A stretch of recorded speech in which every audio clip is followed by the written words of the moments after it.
Trinetra eye hospital advanced cataract and laser centre. సూది మందు కుట్టు లేకుండా ఫాకో సర్జరీ ద్వారా కేవలం గంటలోనే ఆపరేషన్ చేసి డిశ్చార్జ్ చేయబడును. పాత బస్టాండ్ పక్కన అక్షయ రెస్టారెంట్ వెనుక, సిద్దిపేట.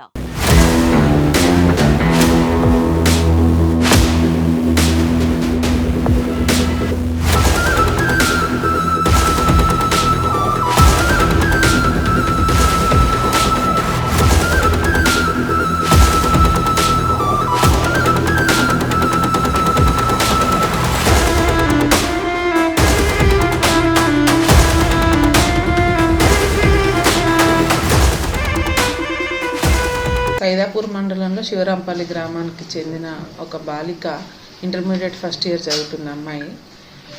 ఆగదే గ్రామానికి చెందిన ఒక వ్యక్తి పోలు అనిల్ అనే వ్యక్తితో ఆ వ్యక్తి ఆ అమ్మాయిని ప్రేమ దాంట్లో వ్యామోహంలో పడివేసి ఆ అమ్మాయిని ప్రేమిస్తున్నానని వెంటపడటం వల్ల మేబీ ఆ అమ్మాయి కూడా సపోర్ట్ చేసిందని తెలిసింది. ఆ సపోర్ట్ చేస్తూ వాళ్ళ ఫాదర్ మదర్కి ఒక 3 months నుంచి ఆ అమ్మాయితోటి చాటింగ్ చేస్తుంది అని తెలిసిన తర్వాత తండ్రి మందలించినా కూడా అమ్మాయి వినకపోవడంతో ఆ పిల్లవాడు ఆ రోజు సాయంత్రము వాళ్ళ ఇంటికి కూడా వచ్చి వెళ్ళినట్టు తెలిసింది. That is on 14th November.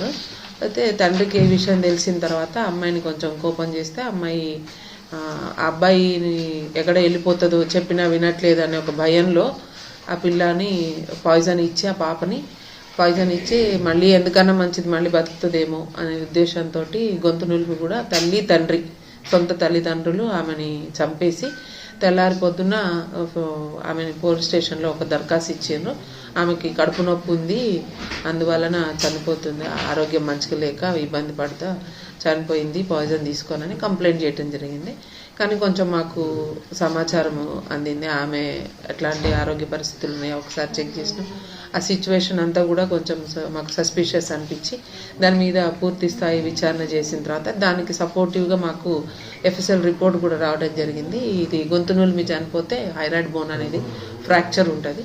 So FSL రిపోర్ట్లో ఫ్రాక్చర్ వచ్చింది కాబట్టి దాన్ని బేస్ చేసుకొని వాళ్ళ ఫాదర్ని పిలిపించి మేము ఫాదర్ ఇన్వెస్టిగేషన్ చేస్తున్న క్రమంలో అతని ఇంటికి వెళ్తే అతనికి భయం వేసి అతను ఏం చేశాడంటే ఆ గ్రామంలో ఉప సర్పంచ్ దగ్గరకు పోయి అవును నేనే చంపినా, నేను నా భార్య కలిసి చంపినాం, ఎక్కడైతే మా పరువు పోతుందో అని చెప్పిన మాట వినకుండా ఈ అమ్మాయి అతనితో వెళ్ళిపోతుందో ఈ పోలు అనేట ఆయన మ్యారీడ్ వైఫ్తో గొడవలుండి 498 కేసు కూడా ఉంది ఇదే పోలీస్ స్టేషన్లో.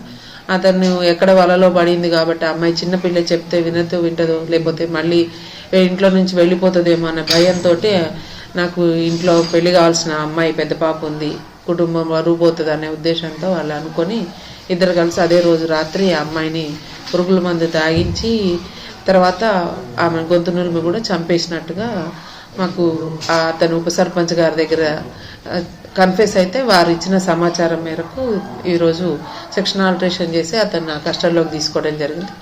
కస్టడీలో తీసుకున్న వెంటనే అతని భార్య ఇద్దరు కూడా వాళ్ళు చేసిన నేరాన్ని ఒప్పుకున్నారు. దాని మీద ఈరోజు అరెస్ట్ చూపించి మేము జ్యుడిషియల్ కస్టడీకి పంపాం.